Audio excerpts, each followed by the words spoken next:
Good morning or evening. I am so thrilled to welcome you to this high-level event entitled Generation Equality, The Journey Ahead. This is the culmination of 24 hours of generation equality at CSW66.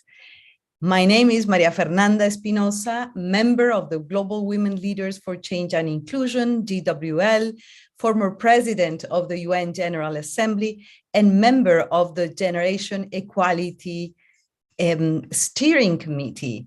I am so happy to share the stage as moderators with my sister Annika. Thank you so much, Maria. My name is Anika Jane Dorothy. I am the East Africa Coordinator for Amplify Girls and a former member of the Generation Equality Youth Task Force, talking to you live from Nairobi. Thank you, Annika. And as she said, Annika and myself will be your moderators for the next hour and a half as we move through this very exciting event. Allow me to start with great news.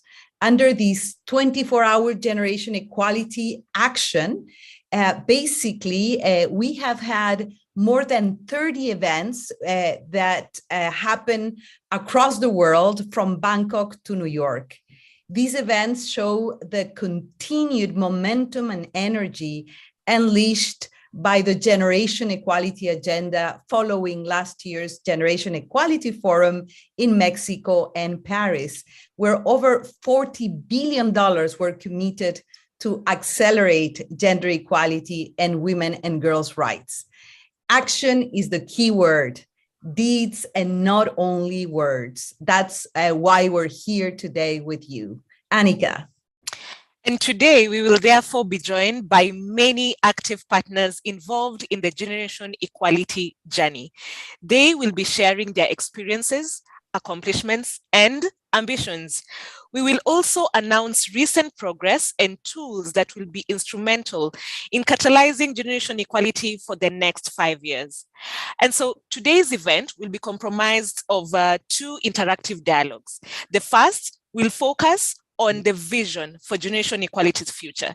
This includes strengthening collaboration, accountability, and mobilization of stakeholders, not forgetting new commitments to accelerate gender equality implementation. Now, in the second dialogue, the Action Coalition leaders, I'm sure you've interacted with them from time to time, but they will be here together with critical generation equality actors, and they will be invited to share concrete examples of successes and progress for generation equality. They will also showcase evidence showing our progress to date in accelerating gender equality.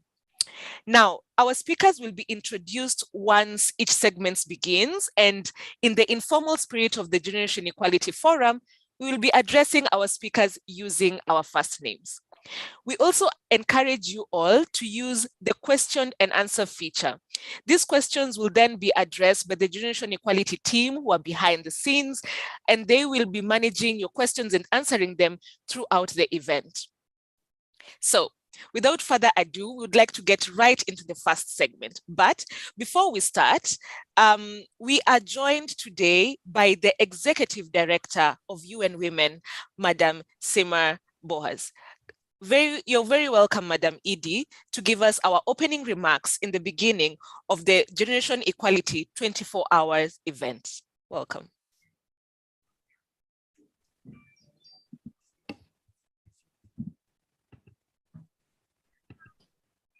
Dear partners, hello, and dear partners and friends, thank you, my dearest Maria Fernanda Espinosa. It's great to see you. It's wonderful to see you, and thank you, Annika. It's really also great to see you. And thank you both for your kind introduction and your engagement and leadership on generation equality since its inception. On behalf of UN Women, I am pleased to welcome you to this event, which marks the culmination of an active day of mobilization for generation equality on the margins of the 66th session of the Commission on the Status of Women. It has been a day of rich interactions on a wide variety of subjects, from the interlinkages between climate change and gender-based violence, to the care economy, to the importance of education, women's leadership, and financing to achieve gender equality. As we conclude this day, it is time to look forward to the future and the journey ahead of us to translate the promises of generation equality into implementation and impact in the lives of women and girls in all their diversity around the world. Generation equality is a top priority for me as the new Executive Director of UN Women. Under my leadership, UN Women will continue to support this innovative and transformative initiative. We will do so as its convener and as a partner of choice to support the implementation of all commitments. Generation equality will also support the achievement of our own results as outlined in our new strategic plan.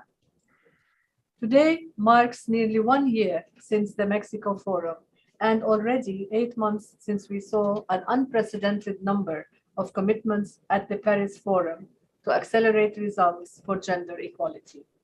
The 6 action coalitions and the Compact on Women, Peace and Security and Humanitarian Action hold great promise to bring about the transformative change we seek at an accelerated pace. We must not lose focus and the sense of urgency and partnerships that characterize the Generation Equality Forum. Dear partners and friends, I see 3 key priorities for the way ahead. First, we must ensure accountability for commitments. The commitments announced in Mexico and Paris cannot remain just words. They have to be translated into action. A strong accountability framework is key to our success. This mutual accountability, along with transparency, are essential to drive and measure progress. I am therefore thrilled that we are publicly launching the online commitments dashboard today. After extensive and detailed work of validation, the dashboard will make all commitments searchable and visible to all. The dashboard represents a key building block of the accountability framework we will be presenting to you today. The framework has been developed collaboratively with a group of action coalition leaders in the spirit of partnership and co-creation of generation equality. Every year, we will track and publish progress against commitments made and their impact on the achievement of the SDGs. The first report will be unveiled on the margins of the UN General Assembly this coming September. Another very important milestone will be midpoint since the Paris Forum. We will hold a special event in the second half of 2023 to take stock of progress achieved and generate new commitments. This moment will feed into the leveraged UN-wide processes, in particular, the Summit of the Future proposed in our common agenda, which captures the UN Secretary General's vision on the future of global cooperation and reinvigorated and inclusive multilateralism. I personally intend to engage with as many commitment makers as I can and to exhort them to implement their commitments and, where possible, to support them in translating these commitments into reality. Our second priority is to generate new commitments. The incredible achievements of Mexico and Paris are only the beginning. We have so much more to do. Despite having more than 2,000 commitments currently registered, we know that there are still significant gaps. Some regions have less commitments than others. There are also thematic gaps, with some actions requiring increased focus and support. I will do whatever I can to mobilize more commitments and to close these gaps. We will leverage the full global network of UN Women offices and partners in this endeavor. And I also call on you to mobilize new partners to make commitments. Our third priority is to continue to uphold and promote the multi-stakeholder and intergenerational nature of generation equality.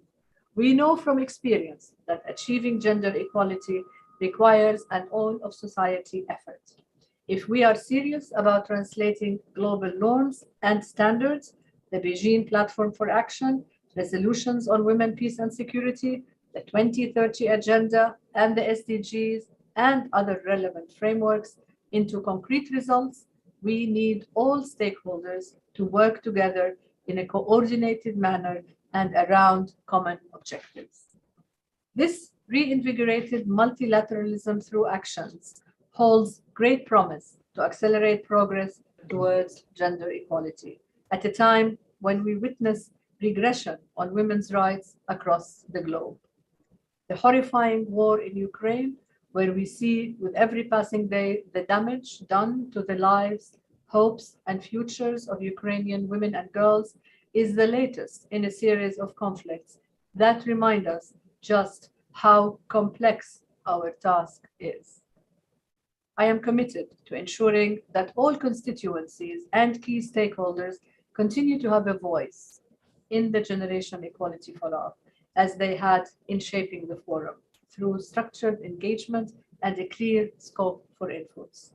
This requires paying attention to power imbalances across stakeholders and finding ways to address them. I am particularly keen to support the continuous and meaningful engagement of young people and adolescent girls in this initiative. Youth are at the heart of the Generation Equality vision and at the Generation Equality journey. Their energy, passion, impatience help drive progress and hold us all accountable. I look forward to engaging with young people, supporting them, and listening to their advice and priorities to shape the way forward. I am also committed to engaging women leaders across sectors as champions for generation equality. Colleagues and friends, generation equality can help us accelerate implementation where there has been sluggish progress, to strengthen civic space where there has been challenges, and to mobilize the power of partnerships to advance meaningful global accountability on gender equality results. You can count on my full engagement and UN Women's leadership and support as we march forward towards to deliver tangible impact and drive change for women and girls around the world. We will march forward together. I look forward to this journey. I thank you. We have to thank you, dear sister Seema, Executive Director of UN Women. Thank you for your insights, for your vision about the future of generation equality, for sharing your perspectives, your commitments on the journey ahead. Your message was crystal clear, more accountability, great news about the launching of the commitment dashboard today, the connection with the Summit of the Future, the search for new commitment makers and expanding the network of people and organizations committed to the generation equality action, and of course, your commitment to the multi-stakeholder and intergenerational approach and nature of generation equality. Thank you so, so much, dear Seema. And I have to say that for those of us that have been involved in the process and work of the Generation Equality Forum, we know that much work has been done behind the scenes after the forum in Paris. And it is so encouraging to hear that your leadership will prioritize action towards the next steps in this journey. So I have to say that in my almost 30 years of multilateral experience, I have never seen such an inclusive, open process of co-creation where governments, civil society, youth, indigenous women, the philanthropic and the private sector have come together for gender equality and women's rights. So thank you once again, dear Seema. And Annika, back to you. Thank you so much, Maria, for putting such great context into the journey that we began as early as 2019, when we didn't even think a pandemic was on the way. As a former member of the Generation Equality Youth Task Force that started as the Beijing +25 Global Youth Task Force, I can say that it has been a journey, an incredible one that tested our wits, our will, and showed us really why we are still lagging behind, because we entered a space of systems and bureaucracy, just like our governments. When we talk about gender mainstreaming, we put forward really great policies, but making them work is not as simple as we imagine it to be when we do our advocacy. And commending the Generation Equality Forum, it has been a space of unprecedented access for young people, so much so that we even had a dedicated youth stage in Paris. And this has resulted in continuous work that has been seen, for example, with the recent CSW Youth Forum, as we move forward to the review of the Young Feminist Manifesto, and now moving forward to the ECOSOC Youth Forum and other spaces that young people are coming in. They're coming in to mobilize, to organize, and to challenge the status quo. So we are really privileged and honored to be here in a space where the leadership as is welcoming and open to changing, because we are relaunching the 1995 declaration and really understanding why gender equality has not been achieved thus far. But with this generation, with this team and this time, we must ensure that we get there. Thank you. Thank you, Annika, for such powerful words. And now, if you allow me, we are extremely honored to invite a very distinguished, I would say a stellar group of speakers to join the executive director in reflecting on the vision for the future of generation equality. These speakers have all been very actively involved in the process. We are delighted to have, as I mentioned, an incredible lineup of speakers today. I would mention them all, and then they will interact among themselves during what we expect is going to be a very dynamic conversation. We have among us Amani Aruri, Palestinian women's rights activist, member of Karama, and member of the former UN Women's Global Youth Task Force on Beijing +25, and co-lead for the Global Compact on Women, Peace and Security and Humanitarian Action. We also have among us today Olga Dianaev, Director of Alga Rural Women's Association of Kyrgyzstan, co-leader of the Action Coalition on Feminist Action for Climate Justice. We have also no one less than Monica Aleman. She's Senior Program Officer at the Ford Foundation, co-lead of the Action Coalition on Gender-Based Violence. Elizabeth Moreno, Minister for Gender Equality, Diversity and Equal Opportunities from France, co-leading the Action Coalition on Sexual and reproductive health and rights. We also have Nadine Gassman, President of the National Institute of Women of Mexico, co-leading the Action Coalition on Economic Justice and Rights. We cannot ask for better and more. What a stellar panel today. I would say that we have in the interest of time, of course, we are kindly asking our speakers to reflect on the questions very briefly, 2-3 minutes maximum, to ensure very interactive, dynamic conversations where all speakers have a chance to intervene. But just tell us what the questions are, dear Annika. We are in your hands. Thank you so much, Maria, for that brilliant introduction, and welcome to my panel that is really high level. I'm going to start with Monica Aleman. We have now heard from the ED on the vision ahead. Could you please share your reflections on what you hope will be accomplished by Generation Equality, noting that Ford Foundation, of course, has been a pioneer of the BUILD program. We're excited to hear what your hopes for this the Generation Equality Forum will be moving forward. Muchas gracias, Annika. Y buenas tardes y buenos días a todas.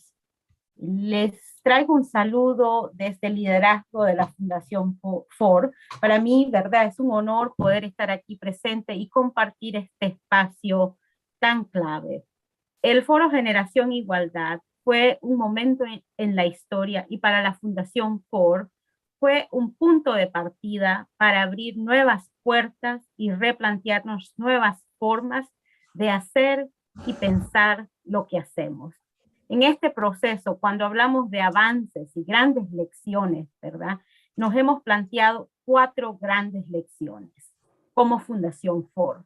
La primera es que hemos entendido la necesidad profunda de redoblar nuestro compromiso de asignar recursos flexibles y de largo plazo, asegurando así que más del 70% de nuestro financiamiento anual a organizaciones de la sociedad civil esté designado de esta forma.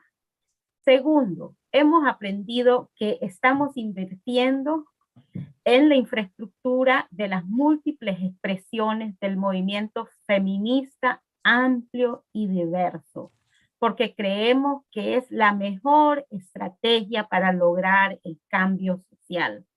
Para nosotros en la FOR, esto se traduce de forma concreta en inyectar recursos hacia los fondos de mujeres, desde el Fondo Centroamericano de Mujeres en las Américas hasta el Fondo de Mujeres de Asia.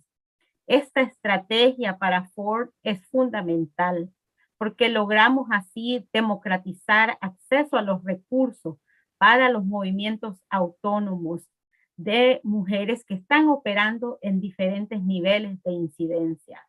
La tercera gran lección que hemos aprendido es que tenemos que eliminar la dicotomía que existe entre invertir en soluciones inmediatas y soluciones de largo plazo.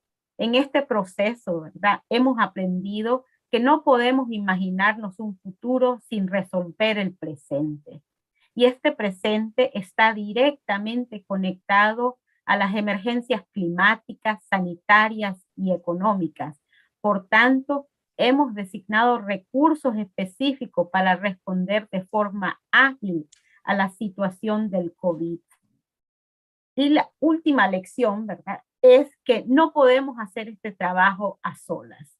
Se debe buscar manera de coordinar y de trabajar con otros. Para nosotros ha sido fundamental ser parte de la Alianza Feminista Global, que creemos es una iniciativa que empieza a tomar forma y que de alguna manera u otra nos está empujando a entender la necesidad radical de rebalancear el poder entre las partes. Tenemos que entender que todos estamos conectados en esta lucha social.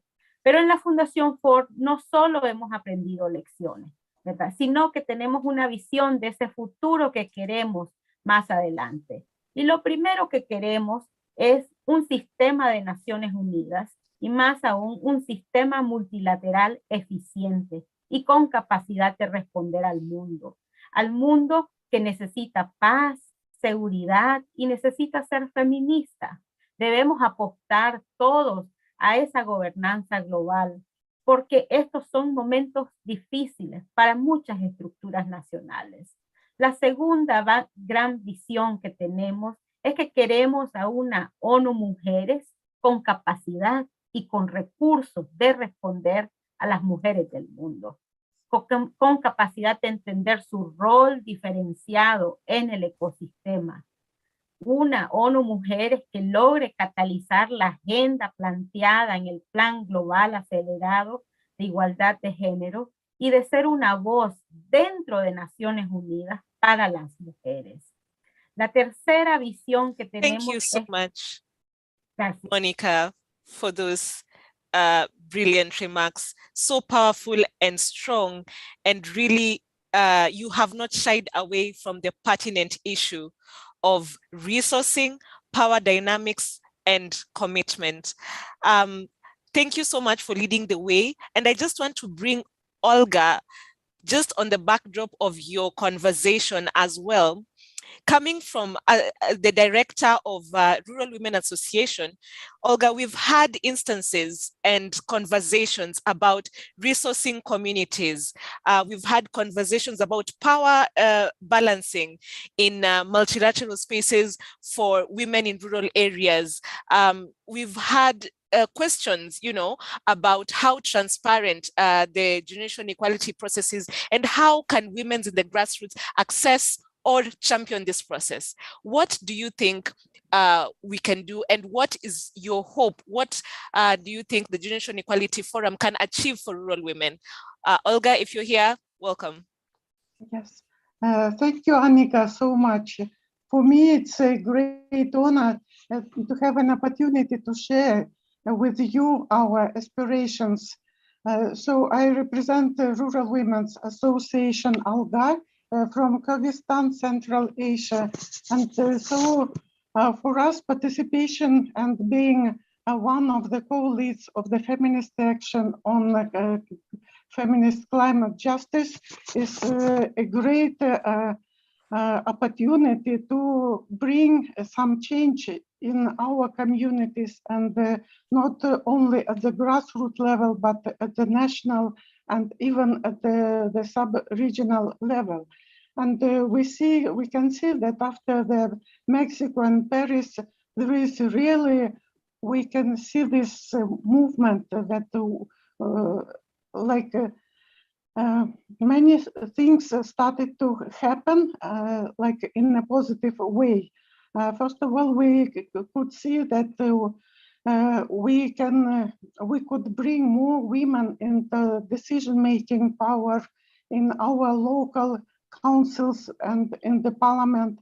And we can see that there is a process of strengthening consultation process at the sub-regional level, especially before the COP26 and before the CSW66.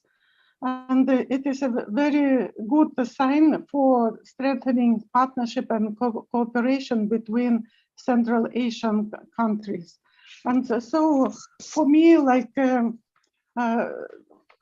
ALGA, founded and driven by rural and grassroots women in Kyrgyzstan, ALGA is advancing rural women's leadership, participation, and resilience and capacity building through several key action areas. By supporting grassroots women with capacity building and trainings and sharing of information systems and technologies for enhancing and leveraging the capacity of women and girls to build the resilience to climate and disaster risks and mitigate climate change, advance transition towards a green regenerative economy by supporting capacity building, particularly around energy transition and gender-just energy solutions. Due to the impacts of climate change, agricultural production reduces drastically. And we could see that last year when we had a very strong shortage of water because of the melting glaciers in our mountains. And that leading to higher food prices and food insecurity, and agriculture still remains the most important employment sector for women, not only in Kyrgyzstan, but in all Central Asian countries. But despite all of the hardships, our women display extraordinary resilience and create innovative and transformative solutions. Indigenous and rural women use ancestral knowledge and practices to build resilience in a changing climate.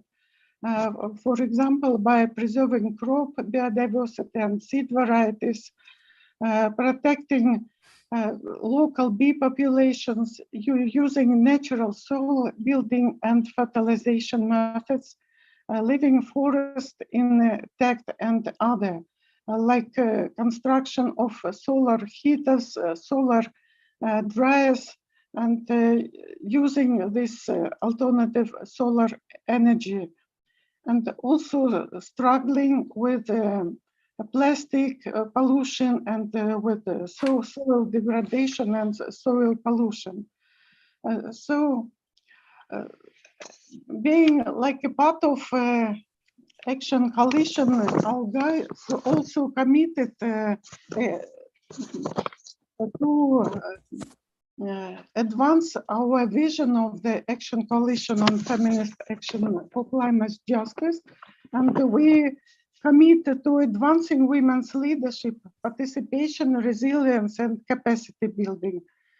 And so that is in alignment with the Action Coalition and through several key blueprints areas. Thank you so much, Olga. That was really interesting. And in your speech, you really unpacked what the issues of the women at the grassroots and in the communities are.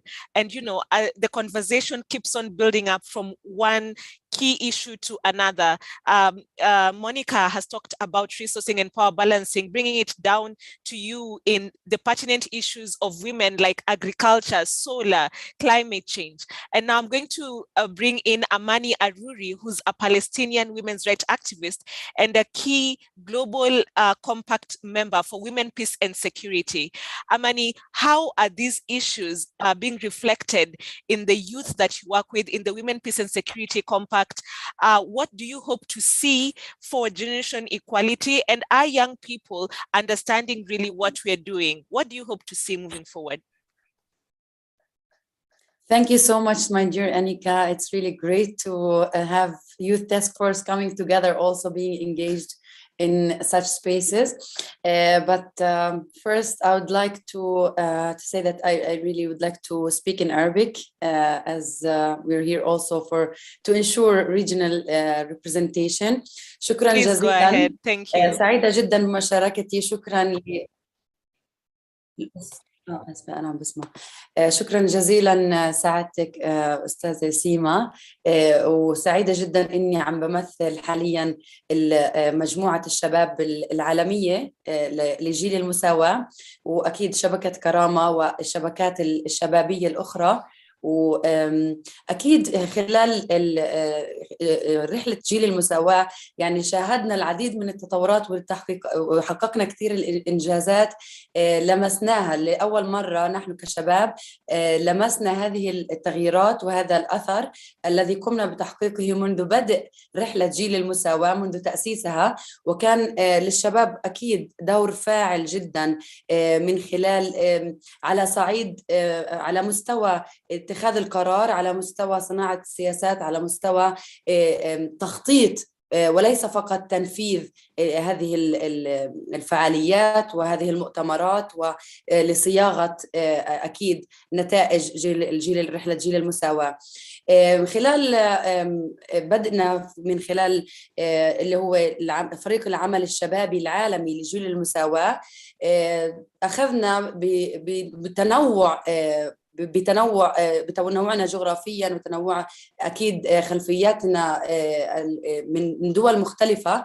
أخذنا أدوار مهمة جدا. على سبيل المثال قد مثلت قطاع الشباب في Women, Peace and Security and Humanitarian Action Compact، اللي هو ائتلاف النساء والأمن والسلام والعمل الإنساني، وكنت في سكرتارية هذا الائتلاف. وأكيد كان دورنا وصوتنا مسموع لأول مرة. لقد شعرنا أن هناك تركيز واهتمام واعتراف كبير بالدور الذي يقوم به الشباب. أكيد شاكرين جدا لجميع ذوي وذوات العلاقة الذين أخذوا على عاتقهم هذه المسؤولية وهذا الالتزام بأن يكونوا حريصين ويكون حريصات على أن يكون هذا العمل عمل عبر الأجيال، ولنتأكد من أنه بالفعل هناك يعني كالاسم جيل المساواة يضمن مساواة بين مختلف الأجيال في الدور، في المسؤوليات، في المشاركات، في اتخاذ القرار وصناعة السياسات أيضا على المستوى العالمي. حققنا العديد من الإنجازات مثل بيان الشباب يوث مانيفستو على صعيدين. على صعيد المنطقة العربية بالتعاون مع Gender Innovation Agora فريق الابتكار النوع الاجتماعي في المنطقة العربية، وأيضا بيان الشباب يوث مانيفستو على مستوى العالمي، والذي تم الأخذ به وشاهدنا ذلك في العديد من الفعاليات تم الأخذ به من قبل ممثلين وممثلات من القطاع الخاص الذين ذكروا بشكل صريح بأن هذه البيانات وهذا العمل الشبابي الذي نشاهده لقد يعني نوه لنا بالعديد من الأمور التي لم نكن نعطيها اعتبارا من قبل، ولذلك تم تسليط الضوء على كيف يتأثر الشباب بالعديد من القضايا، بالنزاعات، حتى بالأعمال الخاصة بالقطاع الأعمال، كيف يتأثر الشباب من خلال عدم التكافؤ في توزيع الفرص، عدم التكافؤ في المشاركة، عدم التكافؤ في توزيع المصادر والموارد والتمويل.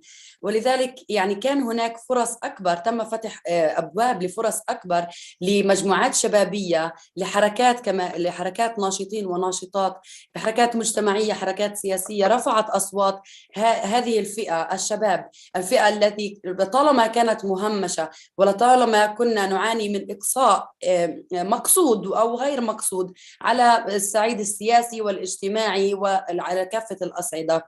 نأمل أن من خلال الائتلاف النساء والأمن والسلام والعمل الإنساني، من خلال ائتلافات العمل Action Coalitions، من خلال العديد من المنهجيات والآليات التي تم صياغتها وتطويرها والبدء بالعمل عليها من خلال رحلة جيل المساواة، أن يتم تطبيق هذه الالتزامات، أن يأخذ جميع أصحاب العلاقة كدول، كمجتمع مدني، وكأصحاب وصاحبات القطاع الأعمال والقطاع الخاص، أن يأخذ جميعا على مسؤوليته وعلى عاتقه الالتزامات التي أبدوها، والتي كانت مضمنة، أو التي أتت ضمن آليات عمل، وأتت ضمن خطط وطنية واستراتيجيات وسياسات، ولكن حان الوقت لنرى تطبيقا على أرض الواقع، وليأخذ الشباب أكيد النصيب الأكبر، أو النصيب لنقول يعني على سبيل التمييز الإيجابي أقول النصيب الأكبر، ولكن على الأقل أن يأخذوا نصيبا متساويا. Thank you so much, Amani. شكرا. Well, thank you so much for that presentation. Your emphasis on the place of youth as leaders, as initiators of the actions of generation equality, and especially holding Action Coalition leaders and the generation equality leadership to account is very important. Now, as we move forward and rope in government and the generation equality leadership of Mexico as well, I'm going to bring in Elizabeth from the minister, who is the Minister of Gender Diversity and Equal Opportunities from France. Bringing you in, and Nadine as well, on this same question, which is the importance of stakeholders and how we are going to revitalize the need and support from various stakeholders around the world, noting that we are talking about new commitments moving forward. How are we going to ensure the future of generation equality is not what we can do for it, but what our stakeholders can do for the forum? Elizabeth, this is your question. Thank you very much, Anika. Good afternoon, good morning, good evening, ladies and gentlemen from all around the world. I'm seeing so many people that I'm happy to see online today. And Sima, as I'm sitting next to you, I want to wish you the very best of luck in this beautiful mission you have taken. Thank you. Chers amis de l'égalité, mesdames et messieurs, en préambule, je tiens à saluer le travail déterminé d'ONU Femmes en faveur des filles et des femmes du monde entier, et en particulier pour la jeunesse, puisque ce sujet est intergénérationnel. The Journey Ahead est un bon intitulé de conférence parce que malgré tous les progrès réalisés ces dernières années, le chemin qui reste à parcourir pour l'égalité entre les femmes et les hommes reste encore long. Et j'ai une conviction, nous ne pourrons progresser qu'ensemble à travers une action multilatérale à la fois forte et permanente. Une action multilatérale rassemblant tous les acteurs, que ce soit les États, les organisations internationales, les associations ou encore les sociétés civiles. Et ce travail collectif est d'autant plus nécessaire qu'aujourd'hui, nous assistons à une montée des conservatismes et des relativismes qui peut parfois donner le sentiment que nous reculons. Protéger les droits des femmes, les défendre lorsqu'ils sont attaqués, n'est pas une option, c'est une responsabilité. Et la France est résolument engagée dans ce combat. C'est pourquoi l'été dernier, 26 ans après le Forum de Pékin, nous étions heureux de nous retrouver à Paris avec nos amis du Mexique et d'ONU Femmes pour le Forum Génération Égalité que vous avez mentionné, chère Annika. Et ça a été un moment clé de l'action multilatérale en faveur de l'action pour l'égalité dans le monde entier. Parce que les organisations de la société civile étaient placées en son cœur, son format novateur l'a distingué des rassemblements qui l'ont précédé. Ce forum a démontré la force du multilatéralisme de l'action. Et la France, championne de la coalition sur la santé et les droits sexuels et reproductifs, a pris sa part des engagements concrets. Nous avons décidé d'investir 400 millions d'euros pour favoriser les droits sexuels et reproductifs. Et nous avons décidé d'investir 333 millions d'euros pour améliorer l'éducation des filles dans le monde. Et la France s'engage aussi à soutenir les défenseurs des droits des femmes à travers le monde qui sont la voix et le visage de nos libertés. Cela se traduit par le déblocage de 120 millions d'euros au fonds de soutien aux organisations féministes et le lancement de l'initiative Marianne, la défense des droits de l'homme, qui vise à accueillir les défenseurs des droits du monde entier. Avec le président de la République, nous avons reçu la première promotion des défenseurs le 8 mars dernier à Paris. Et enfin, parce que sans éradiquer les violences faites aux femmes, l'égalité ne saurait advenir, la France continue de promouvoir résolument la Convention d'Istanbul. Mesdames et messieurs, nous devons collectivement agir pour un monde plus juste et plus inclusif partout et tout le temps, parce que les droits des femmes sont fragiles. Ils sont trop souvent suspendus aux humeurs du temps et la crise sanitaire, les conflits armés nous le montrent chaque jour. Et je veux ici avoir une pensée tout à fait particulière pour les femmes ukrainiennes qui vivent un moment extrêmement difficile de leur histoire. Et nous devons, pour toutes ces raisons, poursuivre notre mobilisation pour mettre en œuvre ces engagements au cours des 5 prochaines années et pour maintenir l'élan très positif du Forum Génération Égalité.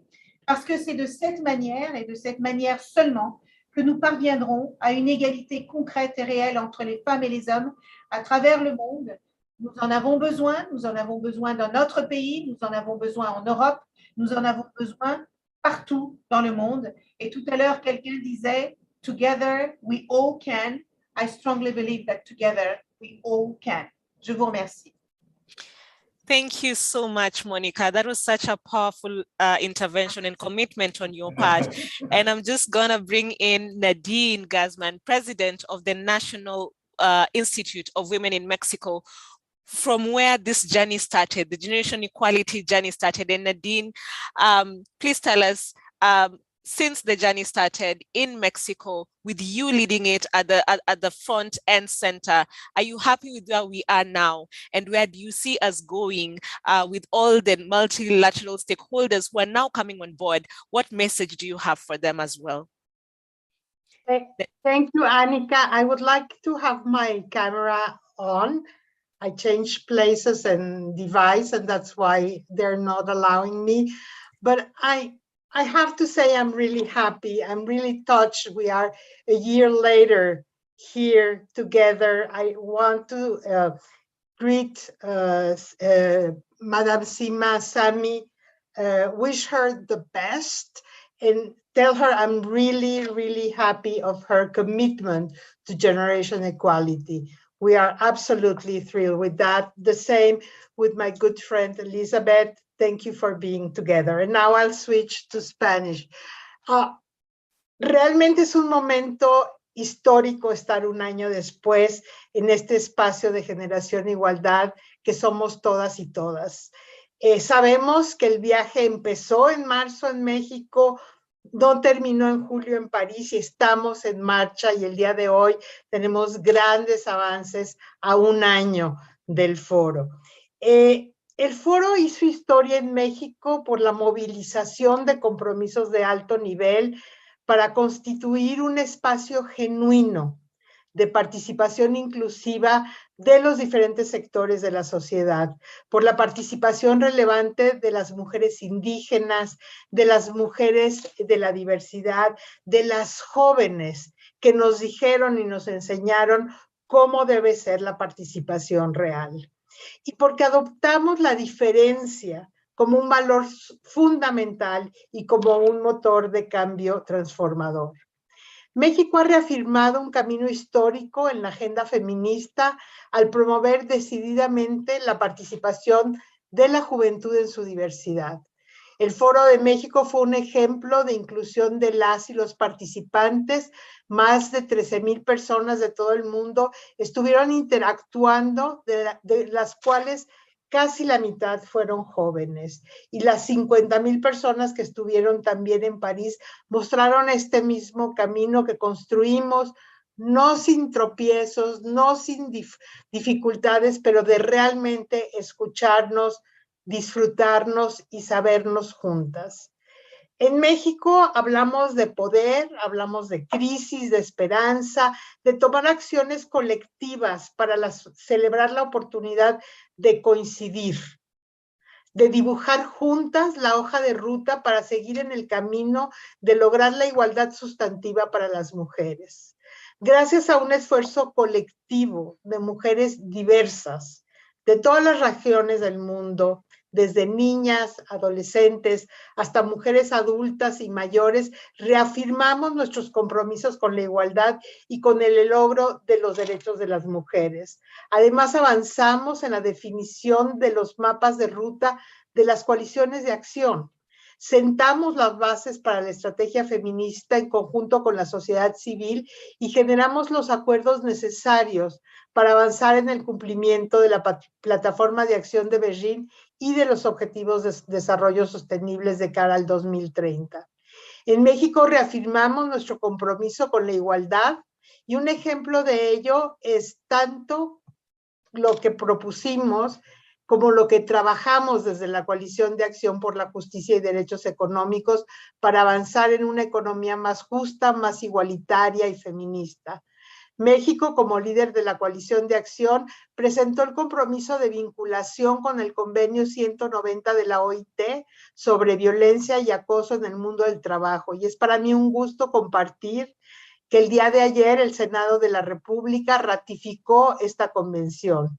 Como lo afirmó la OIT, México ha dado un paso histórico en la protección del derecho de toda persona a un mundo del trabajo libre de violencia y acoso. Igualmente, en el marco de la Coalición de Acción, con el invaluable apoyo de ONU Mujeres, lanzamos la Alianza Global por los Cuidados y estamos trabajando y hacemos un llamado urgente a todo mundo para que se junten a garantizar la redistribución, reducción, reconocimiento, remuneración y representación en el trabajo de cuidados. Somos 55 integrantes de todos, de gobierno, sociedad civil.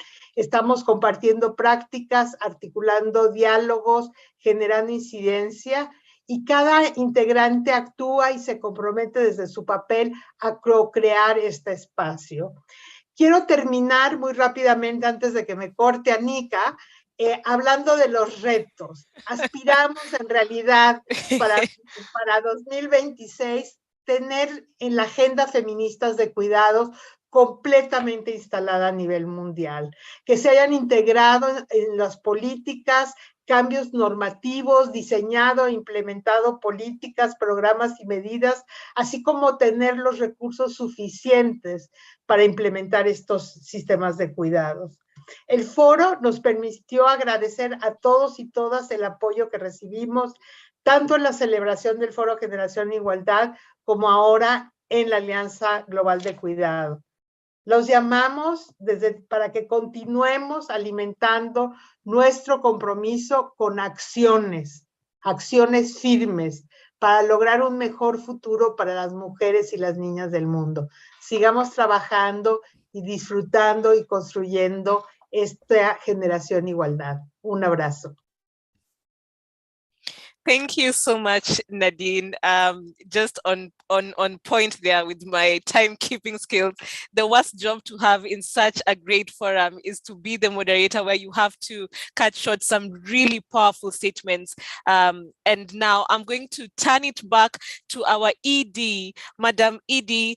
You have heard from grassroots women, you have heard from communities, you have heard from youth representatives all the way from Palestine. We have also heard from commitment makers like the Ford Foundation, who have acknowledged that truly we have a problem with power balancing. We have a problem with resourcing and access to multilateral spaces. And we want to fix this problem. That's why we are naming it. We have heard from our conveners, who are France and Mexico, with us here today. What would be your key takeaways and concluding thoughts from this dialogue, Madam Edie? Thank you. Thank you very much, Anika. This has been a very inspiring and very interesting dialogue, and also insights that came through for generation equality and for the way forward. You know, I must say that I am left with three important takeaways from this really inspirational discussion. One is, I am happy to see that we all have a shared sense of urgency in driving progress forward. The many challenges that the world is facing today, they do have differentiated and profound implications on the lives of women and girls. And I'm happy to see that we are all urgently wanting to help, to serve, to support, and to move forward. And we also all agreed that time is getting shorter to achieve the Sustainable Development Goals. We only have 8 more years to go. And the challenges are growing, and many of the achievements also are backsliding. Therefore, it is imperative for us to fully leverage generation equality and the commitments that have been made in policy, in programs, in advocacy actions, as well as in financing to accelerate the pace of progress. This is one takeaway that I think I have taken away from this wonderful discussion. The second is the importance of synergies and cross-fertilization. We need, of course, all of us agree also that we need to make more connections across action coalitions and between action coalitions and the compact. It is also critical that these connections are made across stakeholder groups, you know, between member states, civil society, private sector, youth, rural women, grassroots, foundations. Everybody needs to come together and find these kinds of connections and see how best to leverage them to cross-fertilize our work and moving it forward. The follow-up to generation equality must embody the spirit of solidarity of the forum. And this is also something extremely important. It is also about building alliances that are not necessarily likely, but that are unlikely to have been alliances, and we need to bring them forward. And this is something that also we need to look how best to do it, so that we bring alliances that will drive towards common purposes, all of us. It is in our role as a convener, UN Women is committed to creating a vibrant community of practice, and so that we can share knowledge, so that we can share experiences, and so that we can help create these synergies that you all talked about, and that you also all feel that are important for moving us forward. I think also one of the issues that was raised and is a takeaway on this particular second point that I have is that we all need to continue to advocate for the objectives of generation equality, for the partnerships of generation equality, and most importantly, for peace and security in the world. And I was happy to hear one of our colleagues who said that we all need to work for a feminist world. And a feminist world is a world that is built on peace. And we know that very well. We know that women prefer peace and women build peace and women sustain peace. So that is really important for us to work on. I think the third takeaway is, as I said at the very beginning, the importance of meaningful accountability. And this is really key. Generation equality will only be successful if we deliver on the commitments that we all have made. And this will require openness to scrutiny, to mutual accountability. But at the same time, it should be accountability that is supportive. The forum spirit of partnership is also about understanding each other's strengths, shortcomings, and creating an enabling environment for everyone to succeed. This will relate to financial support, it will relate to political will, or simply to the ability to have a meaningful voice. So all these coming together will be part and parcel of the success towards which we are all driving. So generation equality provides us with a platform for all this and much, much more. So I thank you all for this really inspiring dialogue today. And I look forward to continuing this journey with you. And I said earlier, together. And thank you very much. Thank you so much, Madam Edie, for your brilliant remarks. Thank you for acknowledging some of the pertinent issues that have come forward. Right from your delivery just now, you have recognized the need for partnership, the need for more resourcing, as young people have constantly asked, where does the money go? The need for engagement of rural communities, grassroots women, those who are really taking care of girls and putting them and keeping them in school as well. We have also, talked about the solidarity, meaning that moving forward, we must really not leave forward behind. And I think this conversation reassures us why we must all be feminists. I want to send a big shout out and thank you to everyone who has joined this session. My esteemed panelists, thank you so much for talking about what we really want to hear, tackling the various topics. Thank you, Ford Foundation, for your brave and brilliant way forward on really what we want to see. I want to thank Nadine and Monica as well for your leadership, Mexico and France, in bringing all this together. It was a wonderful event in Paris and Mexico. And Madam Edie, we wish you all the best as you take our dreams with generation equality forward. Now, we are honored to give the floor to the Minister for International Development Cooperation from Sweden, who was unable to join us live today, but has shared a really inspiring video message. So turning to the video just now, welcome everyone. Ladies and gentlemen, friends, the urgency of the climate crisis means that we need to take advantage of all synergies, not least the synergies between climate action, conflict resolution, and gender equality. The priority theme of this year's CSW is therefore just right in time. Climate change, environmental disasters, and conflict more often affect women and girls. In addition, structural barriers hinder women and girls to effectively contribute to climate action, sustainable solutions, and conflict resolution.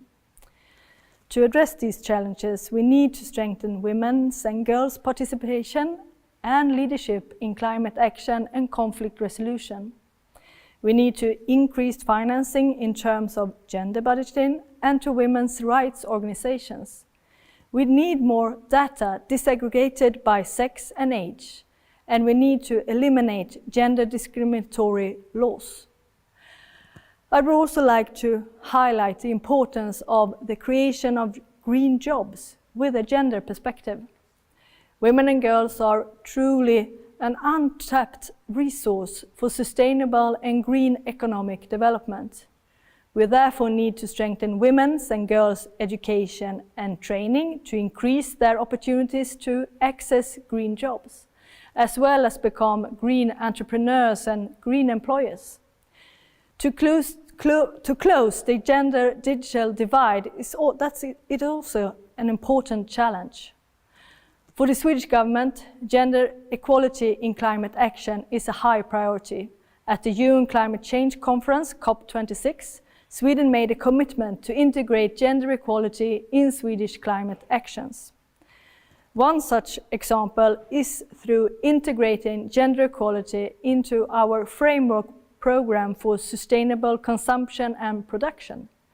Sweden is also working on steps to ensure that gender equality will permit the climate transition and the creation of green jobs. Sweden is a co-leader of the Action Coalition on Economic Gender Equality within the Generation Equality Initiative, and Sweden will continue to push for these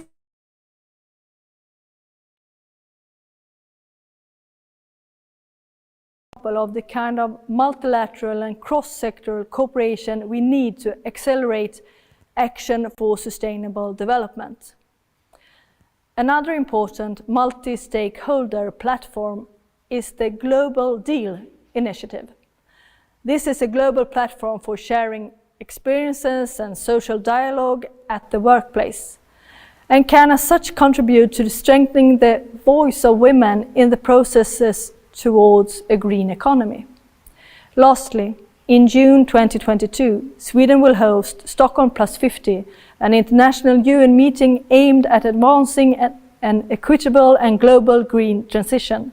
Of course, a gender perspective will be present throughout the meeting, and I welcome you all to take part in this important event.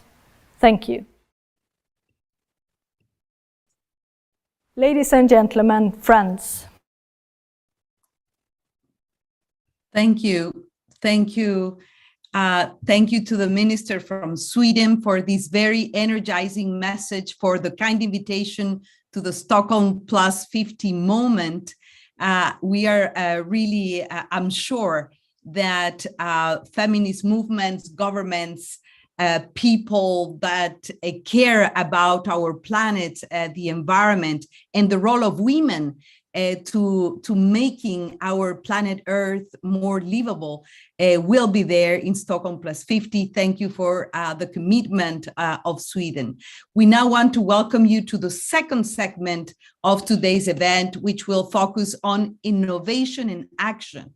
And we will have the privilege to hear from Generation Equality partners on progress and also of success stories.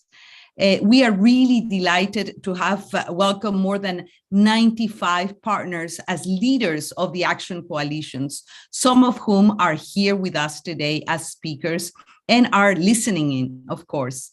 We also want to recognize the incredible 2,000+ commitments that have been pledged to generation equality and the commitment makers who have joined as well. We heard from the Executive Director of UN Women, calling for accountability, launching these commitment dashboards, talking about partnerships, about resourcing feminist action. So I just would like to kindly remind you that if you have any questions, the audience, you can submit them in the Q&A box.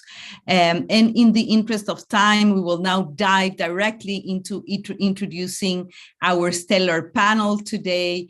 Let me start by introducing Sofia Sprackman-Cineiro, Secretary General of CARE International, co-lead in the Action Coalition on Economic Justice and Rights.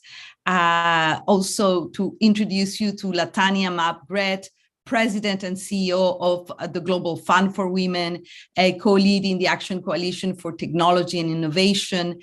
We have among us as well Sivananthi Tanenthira, Executive Director of ARO and co-lead in the Sexual and Reproductive Health and Rights Action Coalition. Not last, but we have Anita Bandelbelt, a Parliamentary Secretary to the Minister of International Development of Canada, a co-lead in the Action Coalition on Feminist Movements and Leadership. We also have Ulrika Moder, UN Assistant Secretary General and Director of the Bureau of External Relationships and Advocacy of UNDP, that are co-leading the Feminist Action for Climate Justice action coalition. What a panel. I would just ask to all of you these guiding questions so we can have a very dynamic exchange. Basically, my question to you is what has been the progress since Paris? What are the challenges? What are the lessons for the way forward? And I really would like to hear from you a story of impact. What is that we have learned, but how do we see the future? Let's think that we are producing 3 headlines for a newspaper. What would you say? And if you allow me, I would like to start with Latanya Mabret, President and CEO of the Global Fund for Women. So give us your 3 headlines on what to expect, how do we foresee the future, but also your stories of impact. Please. Thank you so much, Maria, and thanks to UN Women for the invitation today. And all the speakers have raised incredibly important issues and updates. For Global Fund for Women, we are very much concerned about feminist organizations and movements from the ground and responsive to what the movements are locally doing, which is why the involvement in the action coalitions is so important, and in particular on the AC on feminist tech and innovation. So what we're seeing is that technology is the key driver for gender justice and holds great potential to support structural and social change. But at the same time, technology is being used by governments and corporations to spread misinformation and to facilitate online violence, algorithmic bias, and to surveillance, control, and criminalize communities who are most impacted by multiple forms of systemic oppression. And the COVID-19 pandemic has both increased digital accessibilities, but as well, it's exacerbated these existing inequities. And so as a longtime feminist fund, Global Fund for Women is seeing and strongly supporting those closest to the issues to create and drive their own solutions. Feminist technology innovators in the Global South and East are leading efforts to create, shape, and influence digital technologies that reflect and respond to lived realities, democracy, human rights, and calls for decolonization, anti-oppression, justice, and liberation. And I'm happy to emphasize that our Action Coalition on Tech and Innovation has committed to support women and girls in all their diversity, to have equal opportunities to safely and meaningfully access, use, lead, and design technology and innovation with freedom of expression, joy, and boundless potential. And this last part is critical. We have to move beyond patriarchal and protectionist approaches and notions when we talk about technology so that we are proud to have this vision made loud and clear.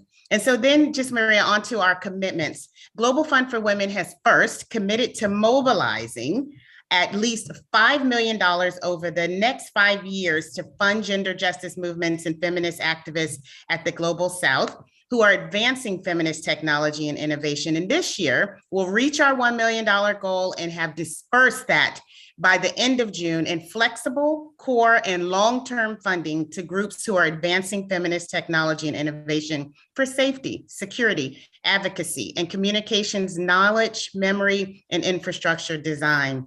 Second, we seeded in the Moon Fund, which is a Global South-led feminist autonomous technology fund to strengthen a global community of feminist tech innovators, activists, and practitioners, and gender justice movement infrastructure through capacity support such as convenings, digital assessments, audits for feminist funds and activists.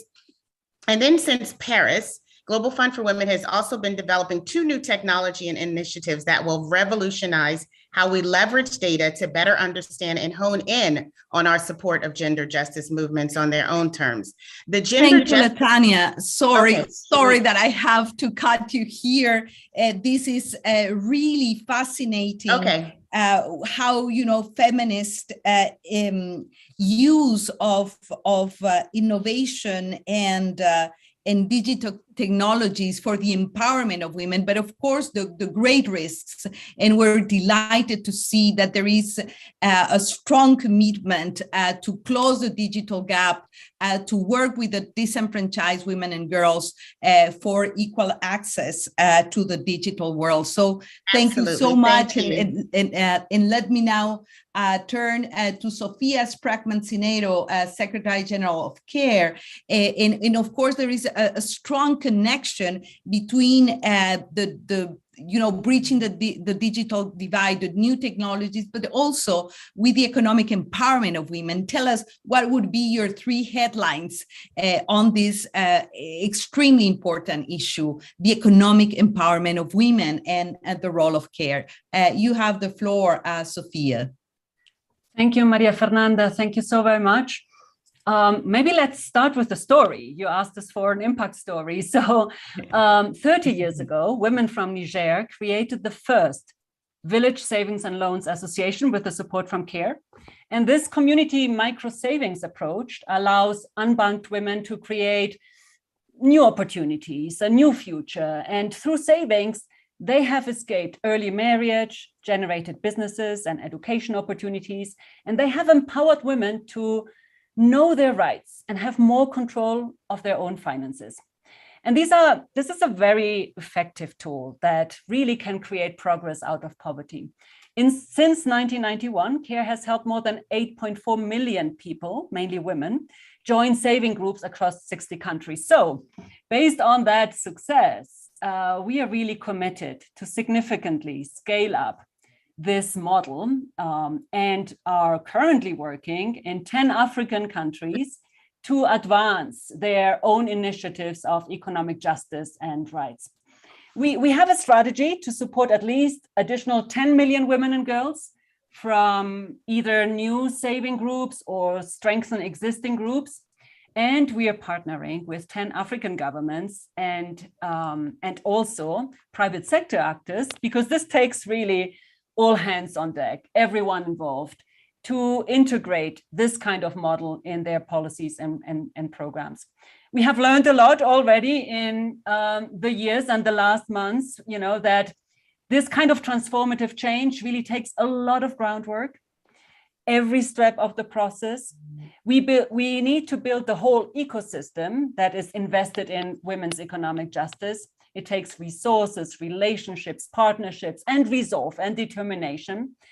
And that stepping outside of, business as usual approaches is often easier said than done. It really is not that easy. And plus, given that we're focusing on 10 countries in Eastern, Southern, and West Africa, we are dealing also with, the intersecting crisis that we have seen also around the world, of course, like COVID, that has had catastrophic impacts on women due to loss of income, livelihoods, jobs, the increased amount of domestic work that has been referenced, much more care at home that really is an obstacle for their empowerment, the shadow pandemic of gender-based violence, but also insecurity caused by non-state actors and armed actors, military coups, the climate-induced conflicts over the diminishing resources of water. So it's not an easy journey, but one that we are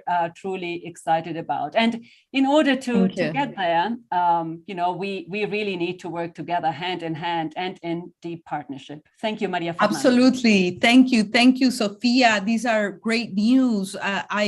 I completely concur with you that local economic empowerment is a great and a powerful tool to fight poverty, exclusion, and I'm very happy to hear this structural approach to fight all forms of discrimination and in how to weave women's economic justice, the issue of partnerships and alliances and multi-level work, I think is critical.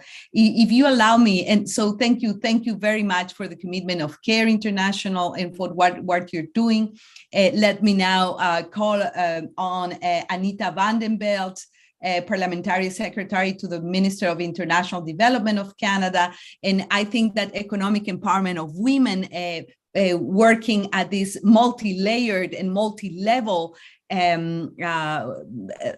lens and strategy connects very nicely, Anita, with the feminist movements and leadership. This whole of society approach to tackle the structural drivers of inequality. So Anita, tell us your success story, your vision for the future, and how to bring feminist movements around the globe being at the center of the dream of having a gender equal societies. You have the floor, Anita. Thank you very much. Canada is absolutely delighted to be part of Generation Equality Forum. And as you mentioned, to be co-leader of the Feminist Movements and Leadership Action Coalition. In Paris, we announced $180 million in new funding, and that's for certain focus areas, including, and as mentioned earlier, unpaid and paid care work, girls' education, gender equality in leadership, civic education, ending child early and forced marriage, support for LGBTQ2I organizations, and gender lens investing.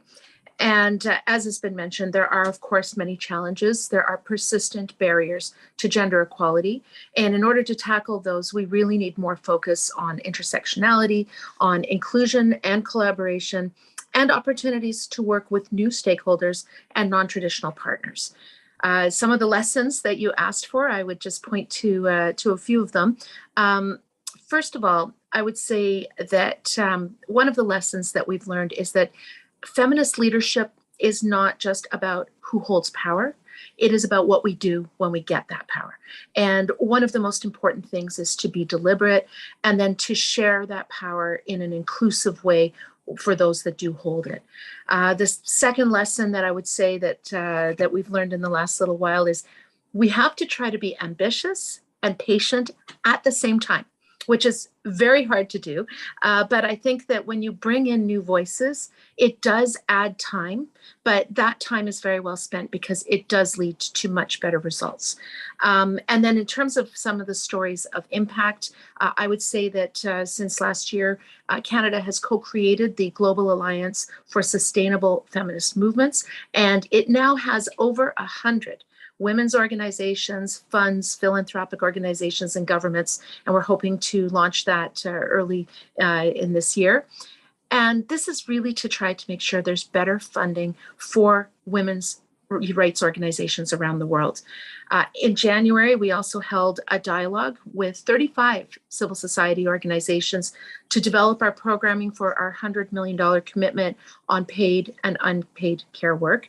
And most importantly, and I don't want to leave this to last, but I think making sure that young feminists are front and center, young, diverse feminists. And you will be seeing shortly that Canada is going to be creating an advocacy campaign that we will be able to have a hashtag that's She Leads Here. And that's really intended to make sure that young women are at decision-making tables like this. So those are just some of the successes, and I'm very much looking forward to hearing what everyone else has to say. Thank you, Anita. And let me take this opportunity to really acknowledge the commitment of Canada to the feminist agenda and to the gender equality agenda in general. And that comes with numbers and with investment and with money, which is a really good news. And I think that the issue of intersectionality, intergenerational leadership is extremely important. But I am totally with you when you say that it is not only about women in positions of power, but is what we do with the power and power sharing among us. So what are the transformations that we are able to make when we have the possibility to do it, when we have the power. And feminist power is about power sharing, isn't it? It's not about the concentration of power. That's exactly what we are fighting against. Very good news about the Global Alliance for Feminist Movements, the 100 organizations that you're bringing together. This is really, really great news for the future of the generation equality in general, and for the Action Coalition that Canada is co-leading. So thank you very much again, Anita. And let me now call to Sivananthi Tanenthira, Executive Director of ARROW. Of course, one of the critical issues in our agenda is sexual and reproductive health and rights. So please tell us your 3 headlines, your success stories, but also your vision of the future. So Sivananthi, you have the floor. Thank you so much, Maria Fernando. I just wanted to state that, ARROW has been a committed stakeholder in the Generation Equality Forum process, starting way back from 2 years ago, and now as one of the co-leads of the Action Coalition on Bodily Autonomy and SRHR. We at ARROW have always looked at the Generation Equality platform as the platform to push the agenda on the issues that we have not been able to look at any progress with, right? So this is basically on women's rights to have bodily autonomy and bodily integrity, and the key issues of comprehensive sexuality education, access to safe abortion services, as well as ending, harmful practices. So one of the key takeaways that we had is, I think, due to COVID-19, the Asia Pacific region actually saw very much reduced participation within the Generation Equality Forum. So after the GEF last year, we've been working really hard at reaching out to other action co-leads in the region. Like, for example, with Breakthrough, we had a reaffirm regional conference in order to ensure that all of the NGOs in the region were aware of the commitments and the work around the Generation Equality Forum to make commitments towards them, right? The other thing that we've also done is we saw we had received a little bit of funding to do national level work in four countries. So whether it was starting about, one resulted in a youth movement in Nepal for generation equality. We saw also a state government in Pakistan being able to make commitments towards protecting the rights of young people. And then we had a women's tribunal in Malaysia.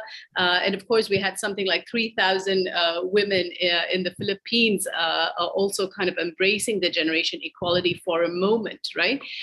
So we see that the appetite is really strong. So a lot of emphasis, a lot of people in the region and in the world are actually looking to all of us to see how we can actually develop, accountability of governments and all stakeholders to realizing the vision, of the Generation Equality Forum. So that brings me to the last story, which is basically what is the vision of the future? And I think that, whether it was Sophia, whether it was Latanya, every speaker on this panel talked about how our issues work with each other, right? And I think including like, including our intersectoral approach, and intersectional approach is really important, and it's a call of the time. I mean, all of us quote at one point or another or share a meme, right, of Audre Lorde's famous quote on "We do not live single issue lives." And I think that this is the call of the moment for us to really not operate within the silos of the issues that our own organizations work in, or even within the silo of the action coalitions, but to work across. Thank you, Sivananthi. I cannot agree more with you. This holistic, interconnected approach is what we need. We really recognize your commitment to the generation equality package, and not only to the bodily autonomy and sexual and reproductive health and rights. This is a core and central part of the agenda. And of course, let me, if you allow me, because we are really, running out of time, but I would like to turn now to Ulrika Moder, UN Assistant Secretary General and Director of the Bureau of External Relations and Advocacy advocacy of UNDP. You are co-leading the Feminist Action for Climate Justice Action Coalition. Please tell us, very succinctly, how do you see the future, where, UNDP stands on the issue, and your contribution to the overall generation equality agenda. Of course, climate justice, feminist climate justice is at the front and center of this very rich agenda. So you have the floor. We are now in your hands, Ulrika. Thank you, Maria Fernanda, and great to listen to the co-panelists and also the session before. There's so much energy, but also a lot of agency, I can tell, in the room, and a lot to share. But allow me then to speak about three different commitments that we've made collectively, internally, but also externally. Because if we are to make this happen, we really need to find ways of working together with all the different actors that we have seen here today. And we are very proud to be part of the Action Coalition on Feminist Action for Climate Justice. You would know that UNDP as a development organization is really looking for these system solutions, for integrated solutions, a whole of government, whole of society approach to this. So firstly, on our collective commitments, with the aim to really have a green lens to the existing COVID-19 global gender response tracker that we have developed together with UN Women, we want to make sure that we can track with data and evidence ways of working that are very much needed. So this tracker includes new data on the gender and environmental dimensions of the pandemic response. You will recall that we were all calling for these dimensions to be an integral part, but was it really happening, and can it really happen unless we have that data up front? And we have now measurements, thanks to this joint work, in more than 200 countries and territories. And the new valuable tool will also provide, we believe, governments, but also civil society and researchers, and also the private sector, with the data needed to see to what extent country measures are gender and environmentally sensitive, and also then help to frame the post-COVID-19 recovery to be more resilient, inclusive, and green in a way.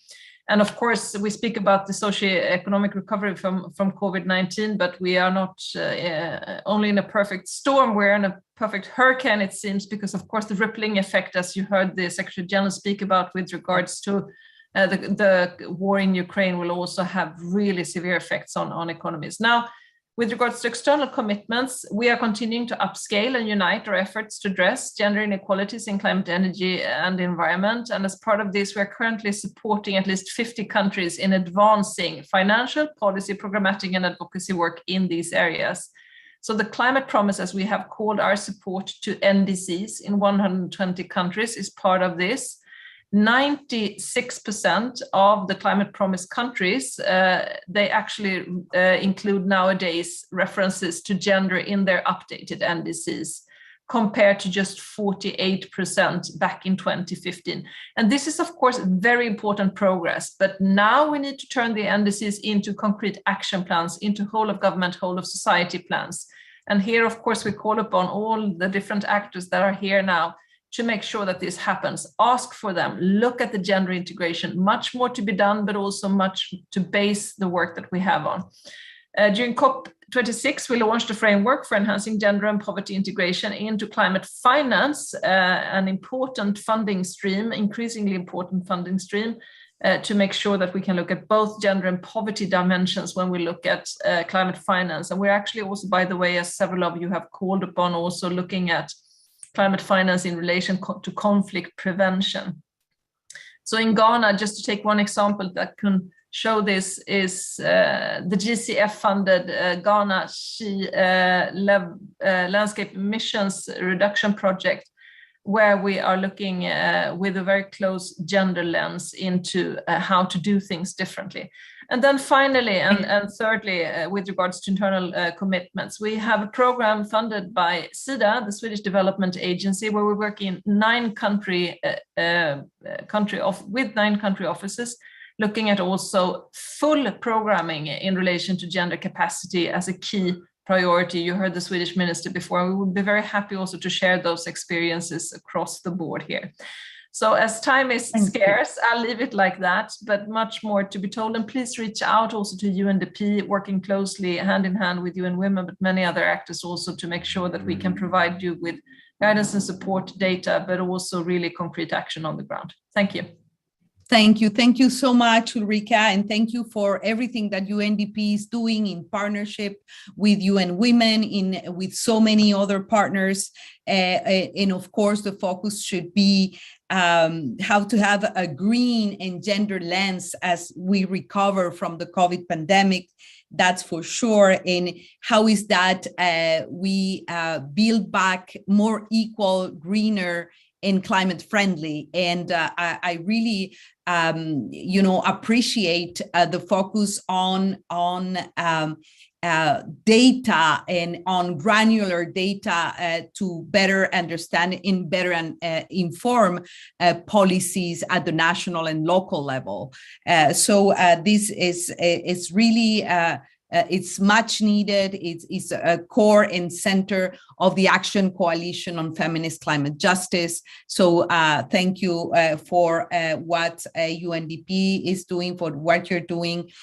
This has been, I would say, an incredible panel, because it shows three things. It shows action, it shows that there is a great commitment, and that it is not only sectors of society, but you are leading a whole of society approach to the gender equality agenda from different themes and perspectives, but we all agree that the approach has to be intersectional, intergenerational, multi-stakeholder, interconnected.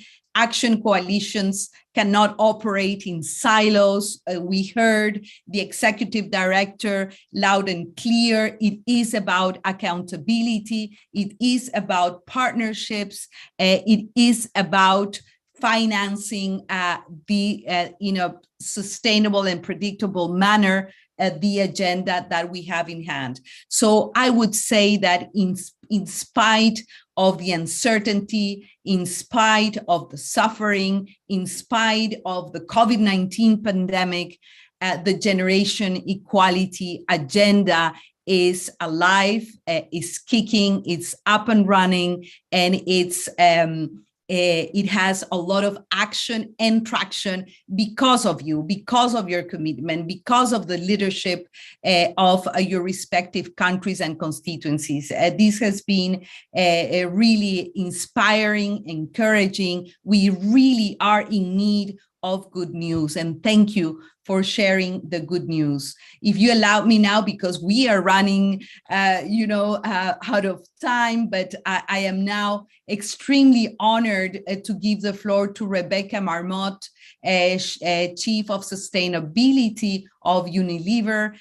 She basically could not be with us today, but sent a video message to us. So we are very much looking forward to listening to Rebecca Marmot from Unilever. So please, can we watch the video? Hello, everyone. My name is Rebecca Marmot. I'm the Chief Sustainability Officer at Unilever.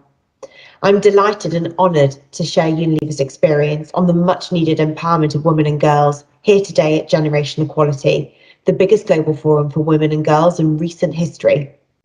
It's great to see this forum is organised around the key themes of action and coalition.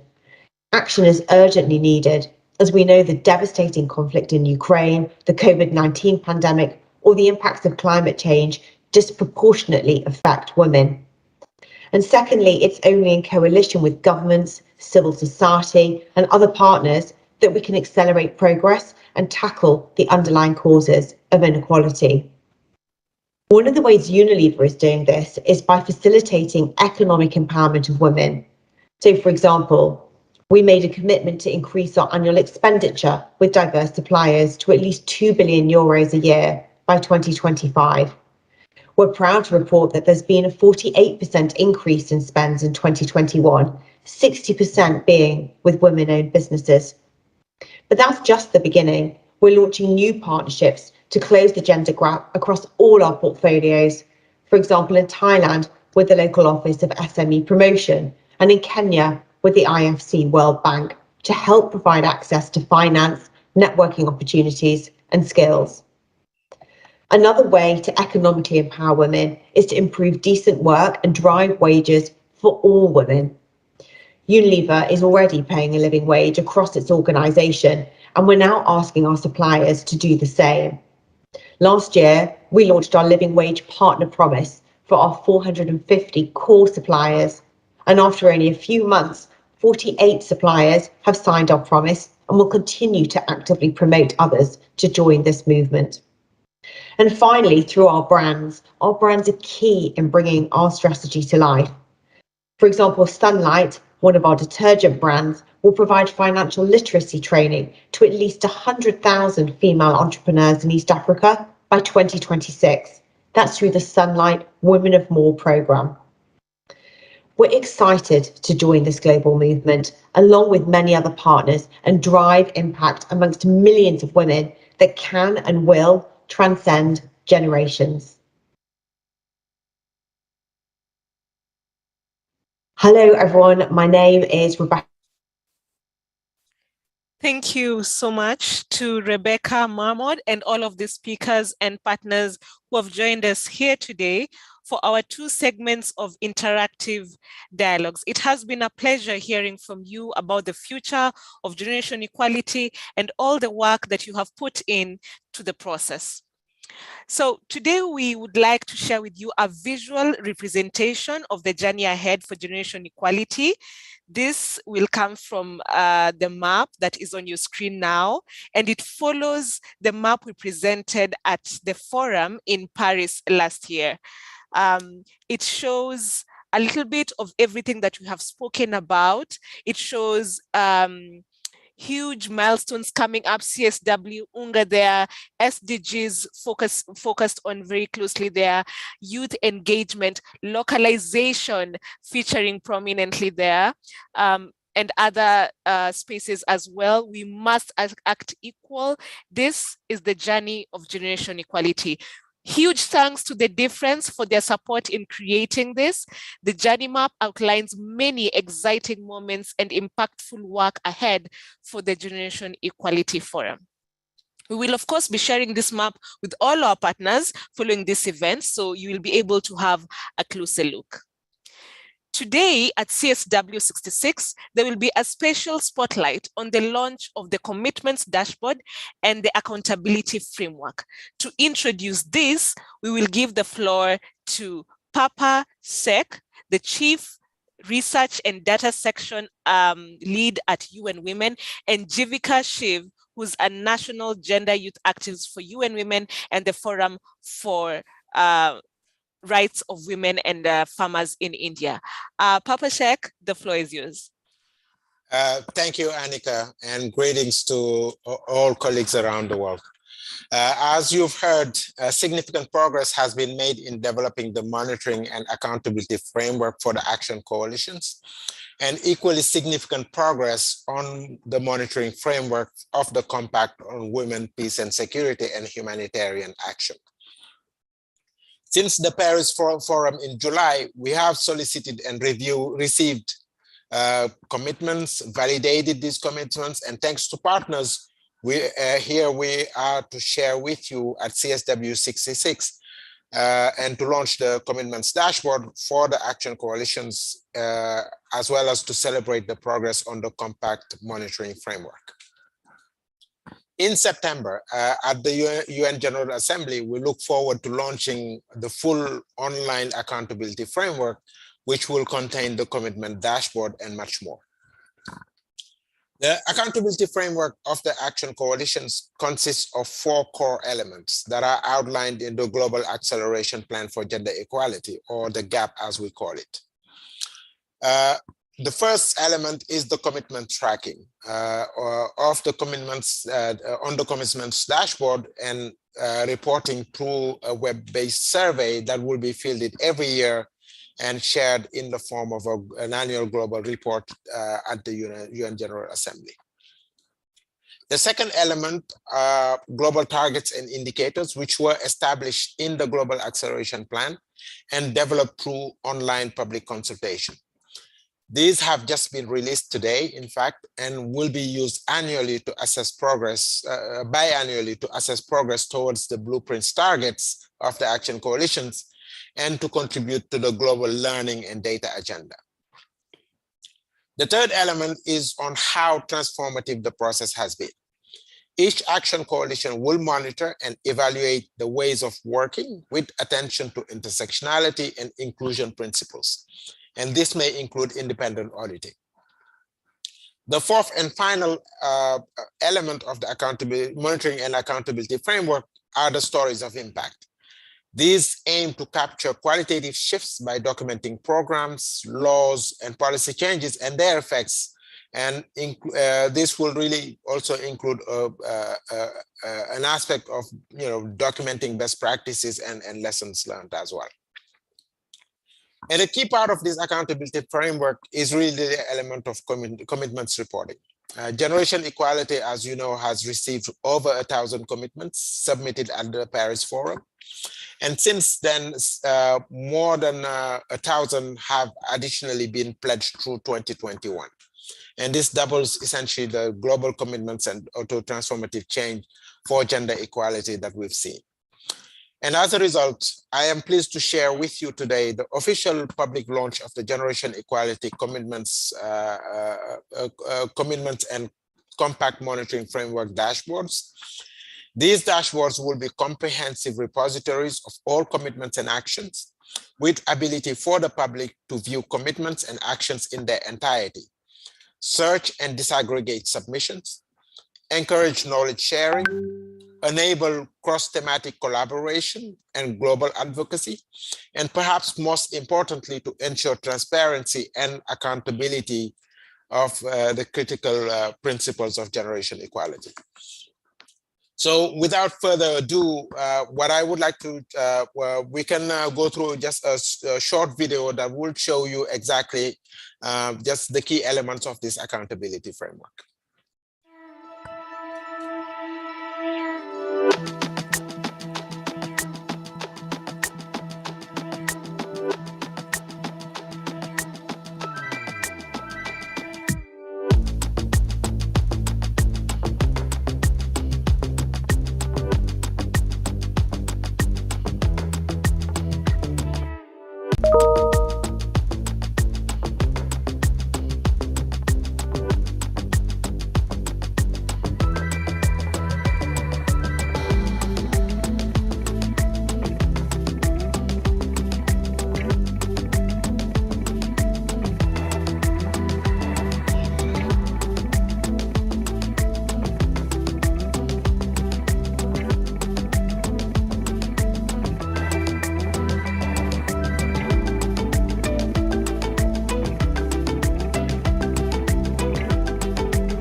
These dashboards are just the first step and one element of the accountability and monitoring framework. Accountability also means activating a transformative process and elevating stories of impact around the world. Since Paris, UN Women has engaged partners in a consultative development process of the monitoring and accountability frameworks of the action coalitions and the compact, held 13 stakeholder consultations on accountability to solicit diverse perspectives from across the globe. hosted a public online consultation on the blueprint indicators to draw on best practices. Also worked with the Accountability Framework Working Group made of Action Coalition leaders to drive the direction of the accountability framework, as well as the Compact Board and Catalyst members and signatories have held working sessions to develop the Compact monitoring framework. As a result, in November, the Accountability Framework summary reports of the consultations were released in 5 languages and can be accessed on the Generation Equality website. And we're in the process of developing the accountability overview brief, which is drafted and details the key contours of the framework and its 4 core elements you can see on the screen as well. We will engage with different groups advancing the framework in the coming months. This accountability process has engaged youth representatives like me, my peers, governments, private sector, corporations, adolescent girls, international organizations, philanthropies, civil societies, and many more to ensure that generation equality continues to promise to elevate diverse perspective, intersectional perspectives, and amplify the voice of global youth, which, as we've seen, is at the center of generation equality, as my colleagues Anika and, of course, Seema Sami Bahos also said. If we are to truly activate transformative change for women and girls, and even the world, it would mean disrupting the status quo, shifting power dynamics, and not only giving a seat at the table, but placing the right tools, the right resources, the right capacity building for women, girls, and gender diverse people to truly make this a reality. Also learning from all those who built the Young Feminist Manifesto, the Reimagining Accountability Civil Society Dialogues, and the Girls and Youth-led Accountability Initiatives, and many other youth and CSO initiatives on accountability, we hope to build this further. The next 5 years will witness huge gains and losses for gender equality and generation equality. And we hope that the UN General Assembly will be a critical reflection point on where and how generation equality has tipped the balance. We hope to do this collaboratively, and I hope Papa will go on to explain that more in the next segment. Over to you, Papa. Thank you very much, Jivika. And just to say that this platform will prove really a tremendous resource in demonstrating the progress made on more than 2,000 global commitments and 1,000 global actions pledged at Paris and since. And will also be a powerful tool in telling really, I think, a brilliant story of influence and impact for generation equality. UN Women looks forward to working with all stakeholders to make accountability a central part of generation equality. We hope that you will be able to join us in the coming weeks for a more detailed overview session on these elements of the accountability framework. Thank you. Thank you so much, Papa. Thank you. Jivika as well. Maria, my co-moderator, will now be coming in to introduce our next segment. Well, thank you, thank you. I think that we cannot be more excited and happy. Thank you, Papa and Erika, for this amazing work. This really provides a landing path to all the commitments that we have made in the generation equality agenda. This has been an incredible journey. Thank you to all our partners and speakers who joined us here today and who participated in the 24 hours of generation equality at CSW66 this year. So we really, really hope that okay, so now we are watching this map. I don't know if I am supposed to, but we saw it. So we really hope that this event leaves you feeling very excited and energized. I don't know if I missed. No, I think we already watched and looked at this incredible map of where we have come from, where we at now, and what we expect for the future. So once again, thank you, and I really hope that you are feeling as excited, as energized as I felt today, and perhaps even more excited and energized about the journey ahead for generation equality and for the much needed progress for women and girls' rights. So the Generation Equality Forum, if you allow me, has been an incredible process, enriching, and not only in content and narrative and commitment and action, but also in process. I see it as a successful experiment of intergenerational and intercultural co-creation, and of course of co-responsibility and social ownership to transformative action accountability. So action, co-responsibility, a clear map of the future is now in our hands. So thank you very much for these 24 hours of amazing thinking, co-creation, but of commitment, and a clear map of what we want, how we want to reimagine the future. It has been a privilege to co-moderate this with Anika. It has been a joy to share this space with you and with all the speakers and the audience. Thank you very much to UN Women for your guidance and leadership as well. Thank you so much, Maria. It has been an honor co-moderating this session with you as well. And thank you to all our panelists for the energizing and forward-thinking commitments that have been made in pronunciations. And now, as we close this session, we will be having the video on We Are Generation Equality screening now. Thank you. Super. What a great way to close this event. Thank you again, and see you all very soon.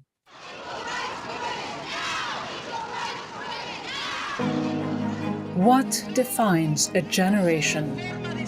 Climate justice! Right now! Is it just about the year you were born? Or is there something more? We may have lived through different decades, different circumstances, different countries, but we all share in the global everyday push for our rights, for justice, for a world that is equal.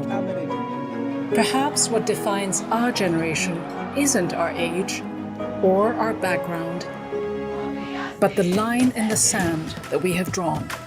We take to the streets to speak out against discrimination, and we work tirelessly behind the scenes. We stand up for peace. We are fed up with the war and economic justice. We start with a statement and watch it become a movement. We have come a long way, but the fight isn't over, and our rights are still under assault.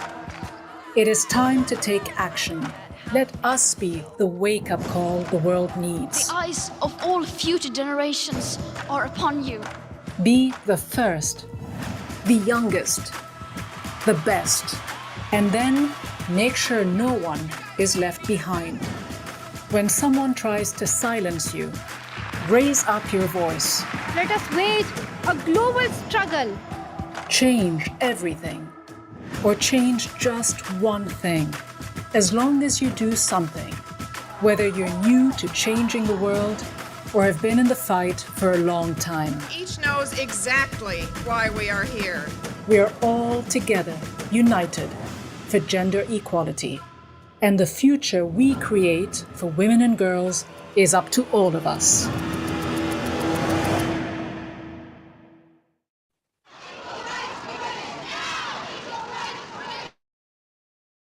Thank you very much. And now consider the event closed. We thank you for joining us. Thank you. Thank you for joining us. See you very soon.